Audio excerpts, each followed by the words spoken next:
pessoal, sejam bem-vindos em nosso canal. O vídeo de hoje é um tema muito interessante que tem a ver com o nome do canal, Cegas na Cozinha, como eu falo para vocês, que eu sou deficiente visual. Então, a gente sempre fala um pouquinho sobre a minha casa, como eu me viro. E hoje eu chamei um grande amigo de muitos anos, que é também deficiente visual, e ele veio contar um pouquinho da história dele, que é muito interessante para quem não conhece, não convive com as pessoas com deficiência, como que é a história de uma pessoa com deficiência. E aqueles que estão aí um pouquinho desanimados com a sua deficiência, escuta essa história até o final, que vocês vão gostar pra caramba.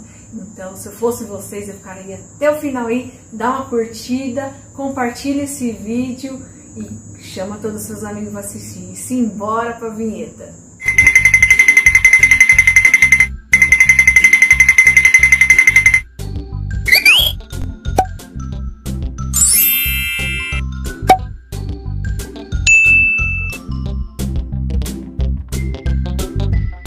Pessoal, então eu vou apresentar agora para vocês o Rafa. Rafa, obrigado por você estar aqui comigo hoje, compartilhando a sua história. Gostaria que você se apresentasse para o pessoal e contasse um pouquinho da sua história. O Rafa faz pouco tempo, né, que ele ficou cego, e ele vai contar toda a trajetória para vocês. Bom, pessoal, um prazer estar aqui com vocês aqui no canal Cegas na Cozinha. Um prazer estar aqui com você, tá? É um prazer poder estar compartilhando com vocês toda a experiência de uma pessoa que teve uma visão, que não tinha uma sequela tão grave, e hoje enxergo apenas luminosidade, né? Pontos de luz com o olho esquerdo, né? Thalita, a minha história começa o seguinte: na gestação da minha mãe, eu tive toxoplasmose congênita. E foi descoberto apenas com 6 meses de idade.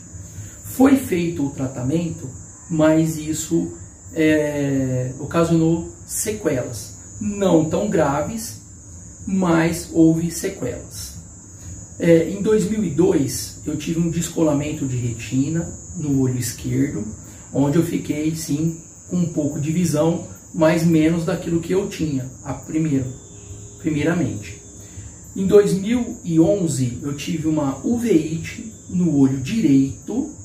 Isso ocasionou um glaucoma neovascular, que então ocasionou a parte da cegueira no olho direito. Em 2017, com a lente que eu fiz a cirurgia de catarata, ela foi se fechando e assim foi encerrando o foco de luz, foi se fechando o foco de luz no meu olho esquerdo, que é o olho que eu enxergava, que eu já tinha baixa visão. E aí então fiz uma cirurgia em 2018 para buscar um pouco mais de visão. A cirurgia foi muito bem feita, porém o resultado não foi o esperado. E aí o que acontece? Nesse momento caiu a ficha e eu entendi, fiquei cego. E agora? Pessoal, nessa parte, né, da vida, já na vida adulta, perder a visão não é muito fácil, né? Então eu queria que você me falasse um pouquinho a diferença, como era você enxergar um pouco, diminuir essa visão, ser baixa visão, né? Que foi mais ou menos 2011, isso. Foi o ano que eu conheci o Rafa, né? Você conta também um pouquinho como que você conheceu outras pessoas com deficiência, né, no curso. Sim, sim. E agora como você está cego. O interessante, pessoal, para você que nos assiste, quando eu descobri a toxoplasmose, foi tratado, eu tive uma sequela, mas não tão grave, onde eu consegui estudar, me formei em administração, mas tive as minhas dificuldades lá atrás. Sofri bullying na escola quando criança, fui rejeitado em muitas escolas regulares, uma escola só apenas me aceitou, mas consegui ter uma formação acadêmica na parte administrativa. Quando foi isso? Até em 2011. Quando foi em 2011 que eu perdi a visão do olho direito devido a uma uveíte, que é uma inflamação na retina, eu passei para baixa visão, só enxergando com o olho esquerdo, ou seja, já começou uma limitação de mobilidade e algumas atividades. Porém, a gente conseguia ainda andar de ônibus, se locomover com mais facilidade. Eu trabalhava no computador, não precisava usar assistente de voz, não queria usar a bengala porque não achava naquele momento o necessário, mas conseguia ainda fazer muitas das coisas que hoje ainda eu estou buscando conseguir fazer as mesmas coisas que eu fazia lá atrás, através da reabilitação. Meu primeiro contato com pessoas com deficiência, no meu caso visual, mas tive contatos com outras pessoas também, né? Então, deficientes auditivos, intelectuais, físicos, né? Foi no Senai em 2011 e para mim foi um aprendizado muito grande. Foi onde até conheci a nossa amiga querida Thalita, e ela me deu muita força naquele tempo. A gente não sabia, há muitos questionamentos quando acontece a situação, muitas questões vêm na nossa mente. E então eu consegui, lá no Senai, começar a ser respondida todos os meus questionamentos, os meus anseios, e aí eu fui subindo de degrau em degrau. Em 2017 foi quando realmente eu comecei a perder a visão do olho esquerdo. Aí eu entendi que eu necessitaria de realmente passar, Thalita, por uma etapa que muitos querem pular, que é a etapa da reabilitação, por ela ser morosa, ser longa, ser um pouco difícil, da gente ter que vencer nós mesmos, né? Então, ô Rafa, e aproveitando esse ponto, né, que você falou que você era baixa visão, né? Você estava assim tendo um contato inicial com as pessoas com deficiência. Fala pro pessoal, quem é baixa visão às vezes tem vergonha da bengala, não tem, acha que não vai necessitar uma adaptação maior. Aí na hora que você viu, que você falou, putz, eu tenho fé que eu vou melhorar, eu tenho esperança de estar fazendo tratamento, né? Nós temos essa parte, né, de esperanças, tudo. E na hora que você falou, não deu certo a cirurgia, fiquei cego. E aí, como que foi a sua reação nesse momento? Pois é, tá? O que acontece? Enquanto nós temos ainda um pouquinho de visão, é normal do ser humano, e eu em si, eu particularmente, eu lutei com todas as minhas forças para manter a visão. Por quê? Porque a gente quer o mais fácil, né? O ser humano, ele quer buscar o mais fácil. Então a gente lutou o máximo. Só que a partir do momento que eu percebi que não deu certo a cirurgia, aí era um plano B que eu não gostaria de estar passando por ele. Mas quando a pessoa tem uma baixa visão, ela tem uma facilidade para não aceitação, por um exemplo, da bengala, porque ela se sente inferiorizado. Você além de perder a visão, você de repente perde a autoestima, perde também a mobilidade, o direito de ir e vir, que desses é uma das maiores, ao meu ver. Fica um pouco mais vulnerável, né, em questões na parte física, na dependência de pessoas que são videntes, para estar te ajudando no começo da reabilitação. Obviamente, tá, eu era avesso a usar a bengala, porque eu me sentia inferiorizado e pensava o seguinte, eu ia olhar para mim e falar, coitado daquele cego. Aquele cego não foi coitadinho. Você tinha vergonha também de chamar atenção por estar com a bengala? Tinha, porque eu pensava que as pessoas iam pensar desta maneira, porque era uma maneira que eu pensava e às vezes olhava também desta forma, né? Então eu achei que as outras pessoas também olhariam dessas formas, né?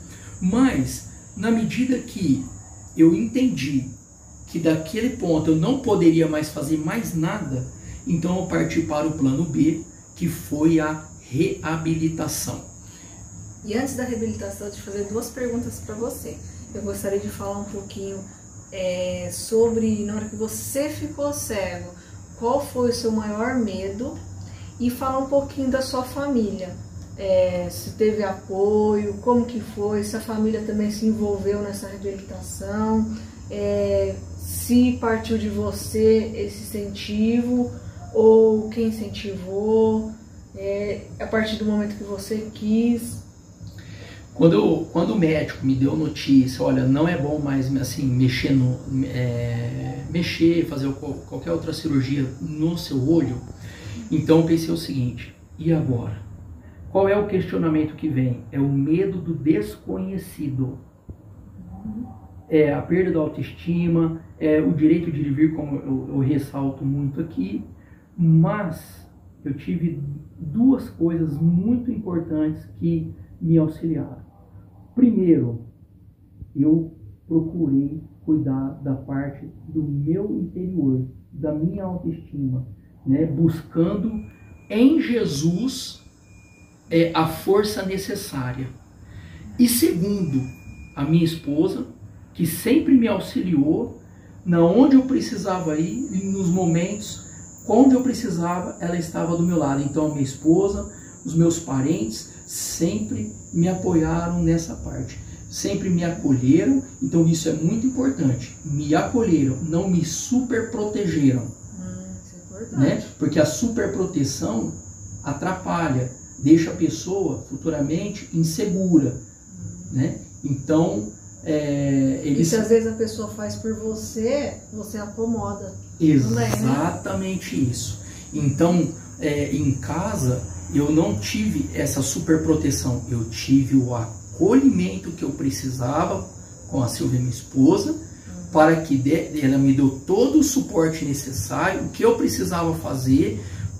Por exemplo, lá no HC, ela me levava, ficava junto comigo, participava, porque os familiares também participam de uma reabilitação, porque eles têm que entender também que agora existe uma pessoa que é cega dentro da casa, então tem certos cuidados que elas também têm que ter, ou seja, não é só o deficiente que se reabilita. E eu gostaria de aproveitando esse ponto, ressaltar algumas coisas, né? A Sil tá aqui nos bastidores, vou falar um pouquinho dela. Não gosto de não fazer maquiagem, por favor. Não mostra. Não, ele só pode estar. A Sil, né, a esposa do Sim. Rafa, vocês estão casados o quê? 3 anos no momento, né? Nós fizemos 3 anos e 3 meses. Então, e o Rafa, nesse processo de perder a visão, foi no momento que vocês estavam para casar ou já estavam Exatamente. Então, você estava saindo de casa, né, da casa da tua mãe, sim. indo uma casa nova, uma rotina nova. Exatamente. Né? Então, foi toda uma transição que nós tivemos, quer dizer, eu passei de solteiro a casado e tem toda uma responsabilidade de uma vida de casado. Ou seja, aí os questionamentos passam a ser maior porque você tem certas responsabilidades, né, que nós temos que cumprir. E a Sil também, né, a gente fala vidente, a pessoa que enxerga, ela enxerga, né, e muitas vezes a pessoa fala, tem alguns preconceitos, né, quando a gente fala, a pessoa namora ou casa, né, ou fala que tem que casar com uma pessoa que enxerga para ela cuidar de você, né, Isso. ou você tem que casar com outro cego. Então, existem esses dois preconceitos. Às vezes você casa com outro cego, mas porque teve afinidade. Às vezes você casa com uma pessoa que enxerga porque teve afinidade. Então, nesse caso, conheço um pouco o Rafa, a Sil, ela cuida de você e você cuida também dela, e ela te incentiva você a ser independente, né? Ela não procura fazer tudo por você, mas se ela puder, ela faz. Exatamente. Ela te incentiva. Nós nos conhecemos, eu já era baixa visão, então ela muito me ajudava, né, no trabalho. Então esse amor foi né, dando um corpo no amor, né? E então as coisas foram evoluindo, e ela viu dentro de mim também uma disposição. Ela não viu uma pessoa acomodada, ela não olhou para minha deficiência, mas ela viu a disposição ao qual eu tinha para lutar, para vencer, para fazer o que tem de fato, né, tem que ser feito. né? Mas você ter uma pessoa apoiando, né? Uma pessoa apoiando faz toda a diferença. Exatamente, não super protegendo, mas isso a gente tem que deixar ressaltado para as pessoas aí que nos assistem agora e tem algum tipo de familiar que tem alguma deficiência, seja lá qual for, né? E uma outra coisa assim importante, a parte da reabilitação, na verdade, não é só física, ela é corpo, alma e espírito. Porque acontece essas partes, eu perdi a visão, tem a parte física, como que eu vou ter uma mobilidade, como que eu vou fazer isso, como que eu vou fazer aquilo, como é que eu vou fazer, por um exemplo, para andar dentro da minha casa, como que eu vou lavar uma louça, que são coisas simples do dia a dia, como que eu vou lavar uma roupa, tomar um banho, né? Então eu falo, se vocês quiserem fazer o teste, você que nos assiste agora, quiser fazer um teste de vivência, coloque uma venda nos teus olhos, para entender um pouquinho o que eu e a Thalita está falando aqui, e ande na casa de vocês com a venda. Ou tente lavar a louça com a venda. Tente lavar uma roupa, ou tomar um banho. São tarefas diárias, simples aos olhos, mas que vocês vão entender um pouquinho da dificuldade que nós temos, mas que não nos deixamos nos abater. Para isso, então, serve a não que não possa fazer, né? Tem que aprender engateando, igual uma criança. Engatear, para depois andar, para depois correr, né? Exatamente. Então eu deixei 34 anos da minha vida. Tudo que eu aprendi vendo, então eu estou tendo que aprender fazer não vendo. Não que não vou conseguir fazer, mas que eu sei que é um pouco mais moroso, é um pouco demorado, é um processo, Thalita, longo, não é do dia para a noite, mas hoje estamos nos reabilitando. Na reabilitação, muitos questionamentos estão sendo respondidos. E algumas frustrações que faz parte. Algumas frustrações, a gente espera de uma coisa e de repente é uma outra, mas muitos questionamentos estão sendo respondidos e isso está fazendo eu crescer como ser humano, como pessoa, Thalita, até para ajudar o nosso próximo. E Rafa, aproveitando esse gancho, eu estava conversando com o Rafa, né, antes de começar a gravar, e uma coisa interessante, o Rafa tinha uma profissão, tinha uma empresa, né? Sim. E hoje ele está descobrindo outras coisas, até outras tarefas, outras profissões, né? Então você está descobrindo outros talentos que você também pode desenvolver, né? Exatamente. E o que é possível você fazer sem a visão. Sim, a nossa vida não se resume somente na visão, nós temos 4 outros sentidos. Então a gente começa a buscar, Thalita, aperfeiçoar os outros sentidos, né? Então existe o paladar, o olfato, o tato, a audição. Então como é que a gente vai fazer desses 4 a nos favorecer, né? Então, por um exemplo, a bengala eu era avesso. Hoje, aonde eu desço com a bengala.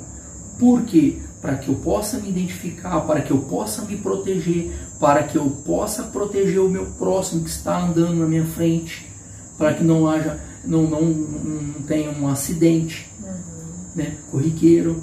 E também poder ensinar as outras pessoas, porque muitas pessoas às vezes vêm me ajudar e eu aproveito essa deixa para ensinar a pessoa como ela vai me conduzir, como que ela vai, por exemplo, me atravessar na rua.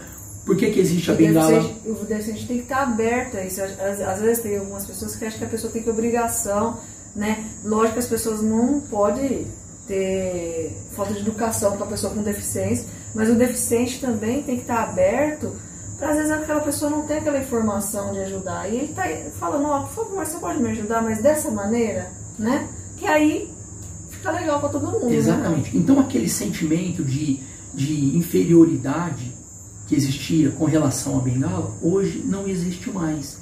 Por quê? Porque eu entendi que quando eu uso a bengala, eu consigo despertar nas pessoas as gentilezas que estão dentro delas. De ajudar o próximo, de entender, de saber que o outro ser humano também é uma pessoa normal, por mais que ela tenha algum tipo de deficiência, né, Thalita? Então a gente...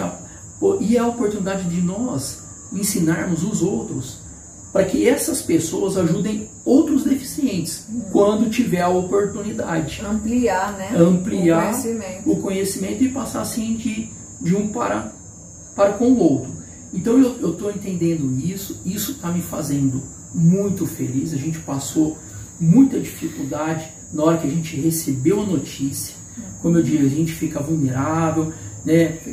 Graças a Deus não entrei em depressão, mas no HC me disseram que é normal a pessoa em depressão com isso, porque ela não tem uma... É um luto, e o luto, cada um tem o seu tempo, mas eu não tive em depressão. Porém, eu senti a dor da perda da mobilidade, que hoje, com a reabilitação, OM, orientação e mobilidade, aos poucos estou recuperando. A autoestima também eu recuperei, né? A vulnerabilidade, aos poucos eu estou aprendendo a confiar mais, a usar mais, por um exemplo, a audição para eu ser menos vulnerável, para usar mais o tato para eu ser menos vulnerável, o olfato em si, para que venha diminuir a vulnerabilidade e aumentar a confiança. E aproveitando isso, deixa seu joinha, compartilha esse vídeo e eu vou fazer um desafio agora com o Rafa. Rafa, para a gente terminar esse vídeo, eu gostaria que você falasse se você aceita vir um dia aqui em casa, ou lá na tua casa, para a gente fazer uma receita nesse canal, para mostrar que você está aí na reabilitação, está fazendo as coisas e, quem sabe, tem uma receitinha em braille, alguma coisa que eu estou sabendo que você está fazendo braille e tal, né? E aí, você topa? Desafio aceito. Nós vamos fazer uma super refeição, uma receita. Nossas cobaias vai ser gigantes assim, né? Exatamente. Tá? Eu tenho certeza que vocês vão estar sentindo o cheirinho aí de casa vai ser da bom, receita. Hein? O braille é ótimo, é fantástico. Eu procuro dizer isso para todos. É uma forma, né, Thalita, da gente, do deficiente visual, ler, também se comunicar com outro deficiente visual, e isso para que a gente não se perca, né, nos lugares onde tem braille. É uma super acessibilidade para nós, e graças a Deus, Thalita, a acessibilidade hoje aqui em nossa cidade, né, Ribeirão Preto, tá crescendo, né, Thalita? A gente está vendo, eu sei que tem muita coisa para mudar aqui dentro. É devagar, mas vai. E está crescendo, então a gente sabe que nós vamos chegar lá, com certeza. Opa, e o Rafa, eu quero agradecer muito você por ter vindo aqui, por estar compartilhando sua história, e espero que você tenha gostado de estar aqui, e conte sempre com a minha amizade, a minha admiração e muita força aí na caminhada, né? E falando com o pessoal nunca perca a esperança, a fé, que a gente está na caminhada, tem os desafios, as barreiras, mas também tem as coisas boas. Não é só porque nós temos uma dificuldade. Você pode ter qualquer tipo de dificuldade, às vezes não é física, né? Você pode ter uma deficiência em alguma outra área da sua vida, mas veja que alguma maneira você pode arrumar para caminhar mais suave aí na vida, tá bom? Um forte beijo para vocês, um abração, Rafa, muito obrigada, viu? Eu que agradeço a você, tá? Agradeço a todos, agradeço a vocês a oportunidade de poder estar aqui compartilhando a nossa vivência e espero poder ter ajudado em vocês. Não desista, vença você mesmo o medo de vencer. Agora pede o pessoal dar um joinha, pessoal, e comente aqui embaixo. Não esquece, dá um joinha, deixa seu comentário, vai ser todo respondido. Se você tiver alguma dúvida, também pode deixar aí, tá bom? É isso aí. Um beijo no coração de todos aí. Beijo, tchau, tchau. Um abraço.